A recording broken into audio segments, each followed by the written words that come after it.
Welcome back to the channel, guys. My name is Gene. You guys are watching Lubed for the very first episode of 2024. Happy New Year, everyone. I hope you guys enjoyed yourselves last night.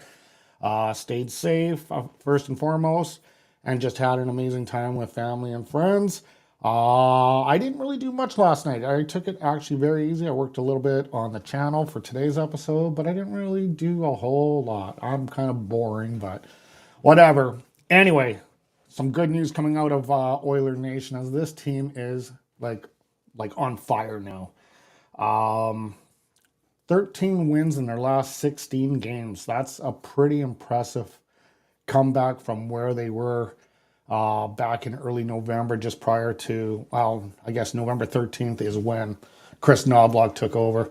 This team's on fire, and next week when I go on the numbers, I got some interesting numbers that I'm going to be bringing up. Of course, this week, I'm going to be doing the rig report, which is the very first of me doing that. And I'll explain it once again, like I did in the last episode, of what it is and what it details. We're going to talk about the Kings Oilers, the shootout win, the one that I honestly surprised that the Oilers were able to pull it out. I was actually really surprised, but let's be honest, they kind of got it away by the skin of their teeth, pardon the pun, but Stuart Skinner saved their butts in that game, in that first period especially. So we'll get into that. We'll get into the Ducks game where they absolutely blew them out. And then what's up next for the Flyers, and then we'll get your final thoughts and comments, and I can already see some people are chiming in, so right on. Okay, let's dive into this. Let's talk about the Edmonton Oilers and the Los Angeles Kings that took place yesterday. Or not yesterday, sorry, a couple days ago. This happened to be Connor McDavid's 600th career game. Can you believe that? Connor McDavid's already played 600 games in the NHL. It's just going way too fast. Way too fast. So anyway, we kick off this game with Kevin Fiala scoring in the first period at 14:44 from Drew Doughty and Adrian Kemp. And then at 18:49, it was a 2-0 game. And that was Kemp and Byfield. However, in the second period, this is when the Edmonton Oilers would rebound back, with McDavid getting one from Bouchard and Ryan Nugent-Hopkins at 5:35. And then Draisaitl at 15:29. It would end the second period and third period of a 2-0, go to the shootout, nothing was decided. And then it would be McDavid, Nuge, and Derek Ryan scoring for the Edmonton Oilers in the shootout to get the one extra loser point as Los Angeles falls short. Again, I was not expecting the Edmonton Oilers to win this game considering the history, but they were able to pull it off. This team is playing really super good. So I can say nothing but good things. They were, as far as the power play attempts go, they were 1 for 4. And same with the penalty kill, 1 for 4. As far as goaltending goes, Stuart Skinner was a .929, and Cam Talbot was .923, if I got that correct. As far as, and I'm not going to use ESPN stars anymore because I just disagree so many times now with it. So I'm actually going to do who I thought were the number one stars. 100%, Stuart Skinner was the first star of this game.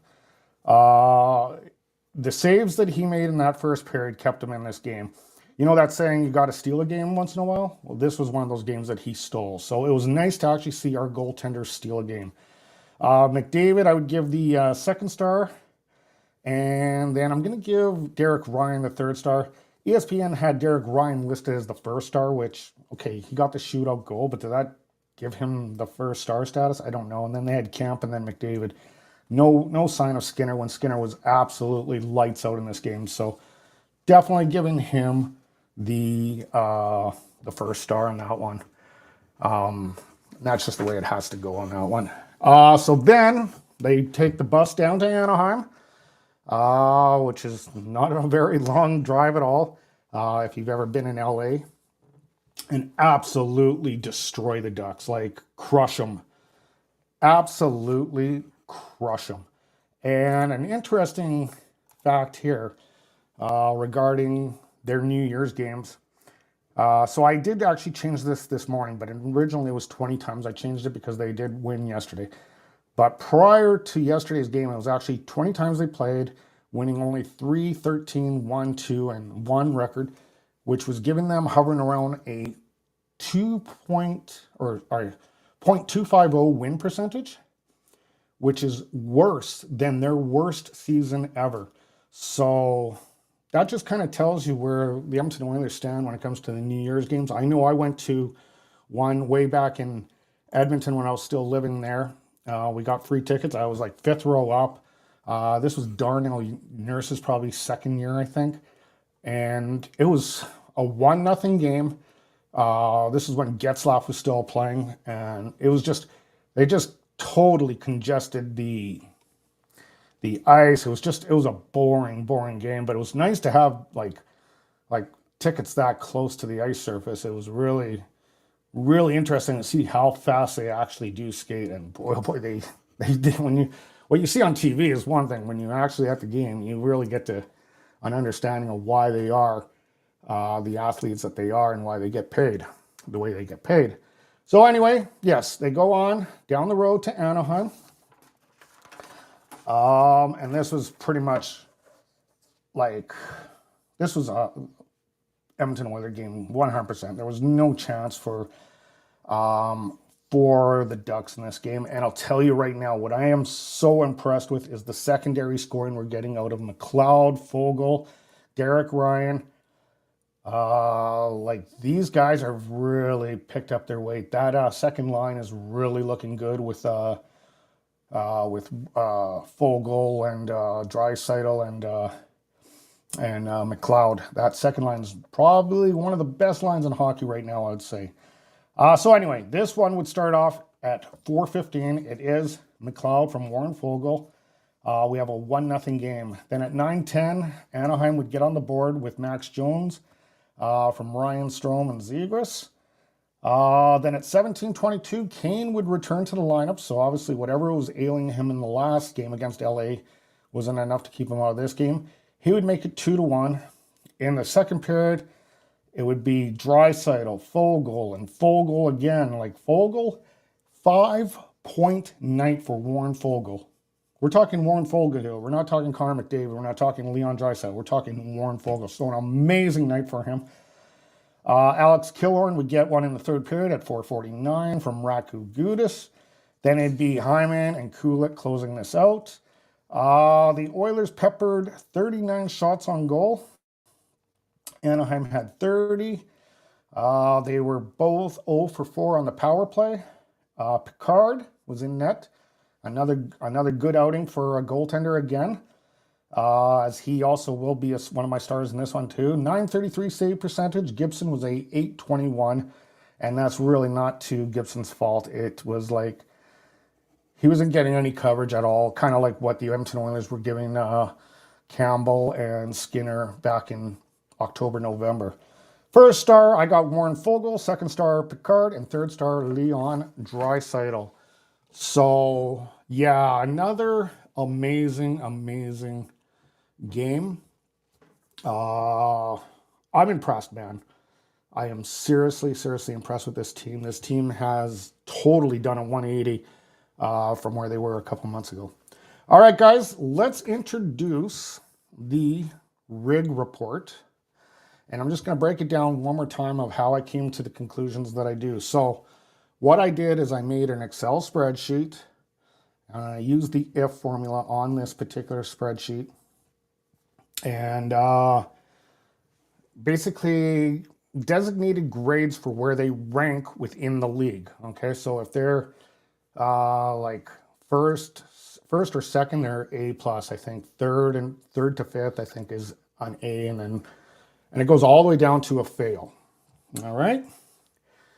So let's get into this. Let's get into the rig report right now.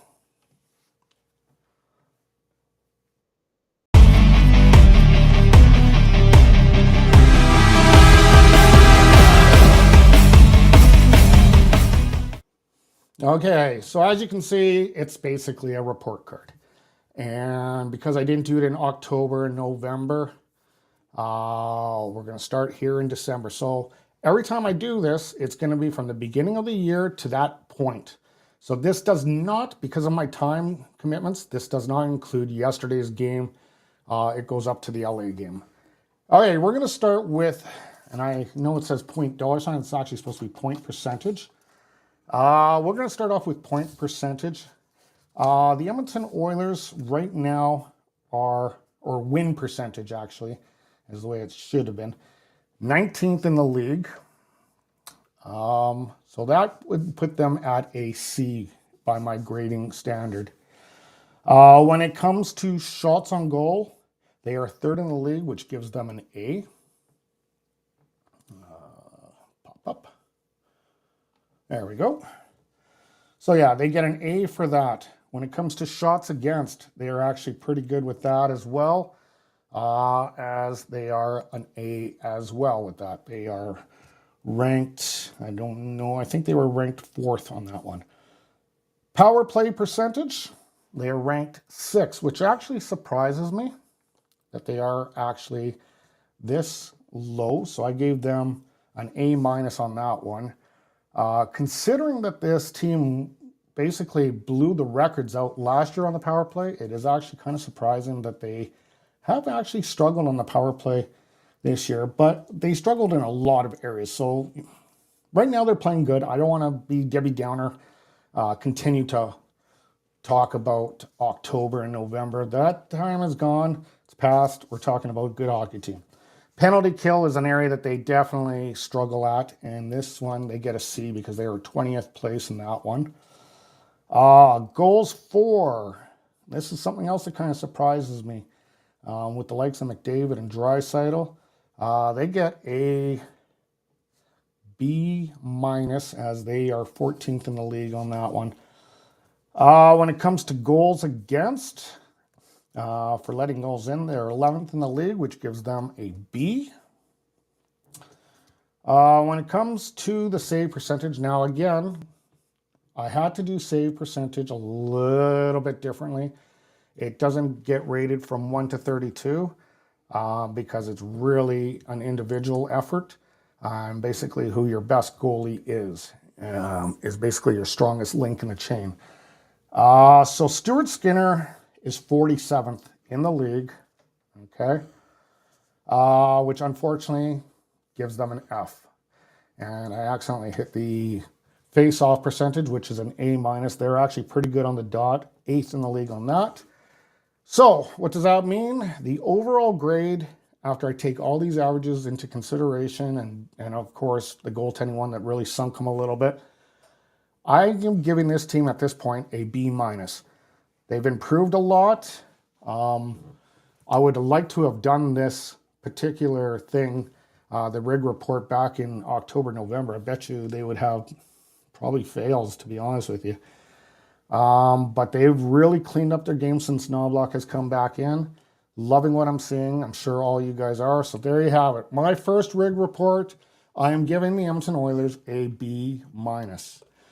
So right on. Like, I mean, they're playing well. And like I said, that LA game was well, what was the one thing about that LA game? I had a bunch of stats I wrote down on that LA game. After the first period, it was 11-2 for shots on goals for LA Kings. Like, they only had 2 shots on goals, and it took them 13 and a half minutes to get their first shot on goal in that game. So just some stats that I wrote down, some little comments. But yeah, they're sailing along pretty good. And now they are going up against the Philadelphia Flyers starting tomorrow for their first game of 2024. Let's hope that they carry what they had in 2023, carry it over, or the late portion of 2023. I don't want to say the whole year of 2023 because we definitely don't want to repeat some of that stuff. But yes, they are looking quite good. And with the Philadelphia Flyers, they're actually a surprising team. Coming into this, let me just get my notes here. As the overall matchup since they've played each other in the history, so going right back to the franchise beginning for both teams, or both teams playing each other, are perfectly even. 36, 36, 8-3 is the record. So they are 500 with each other. So this is basically the rubber match, if you want to call it that, as they are going to be playing at the Rogers Place. It's the first home game for the Edmonton Oilers in quite some time. Flyers are coming into this one with a 19-12-5 record for 43 points. Meanwhile, the Oilers 18-15-1 for 37 points. Currently in the league, Philadelphia is ranked 11th. Meanwhile, the Oilers are 21st. Also, they are on a 2-game losing streak, and we know the Edmonton Oilers are on a 5-game heater right now. So that's proving to be very, very good. Top sniper, Travis Konecny with 14, or he's ranked 14th in the league with 17 goals. Edmonton is Zach Hyman, ranked 7th with 21 goals. Konecny basically runs the chart here when it comes to Philadelphia. He's also the top point getter. I believe it's 54th with 31 points. And then Connor McDavid is 5th with tied for 48 points. Konecny is also a plus 11, 41st in the league. And Zach Hyman is a 10 with 47th in the league. So just a slight little thing there. When it comes to your save percentages, now a lot of this reflects Stuart Skinner's early portion of his season, so it's kind of an unfortunate stat, but he's still rated at .892, which is below 900. Meanwhile, Carter Hart is at 915th, which is 15th in the league. The last 3 times these teams met, it was October 19th, 2023. The Flyers won 4-1. That was just a few months ago. I remember that game actually pretty clear, because that was the first indicator. I'm like, what the hell is going on with this team? They should be able to beat Philly. They haven't beat Vancouver. What the hell? That was the moment there that I think I got my first little bit of concern of what was going on. And then they played twice in the early portions of last year, February 21st, 2023, the Oilers 4, Philadelphia 2.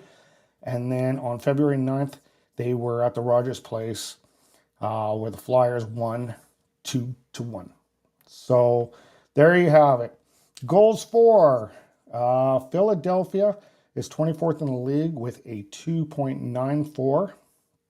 Edmonton, of course, 4th in the league with a 3.56. When it comes to the goals against, Philadelphia is 8th in the league with a 2.72. So defensively, Philadelphia really relies on their defense. Tortorella's got them playing solid, responsible hockey. When it comes to the Oilers, not so good as they are 20th in the league with a 3.24. Power play percentage, 32nd in the league. They have the worst power play in the league, the Philadelphia Flyers, with, get this number, I had to actually really do a double take, 10.5% on the power play. That's a shocking number. That's a horrible number. 10.5%. That means that 90% or 89.5% of their power plays don't go in. Oh, that's an ugly stat. Meanwhile, the Oilers, 7th in the league, averaging 25%.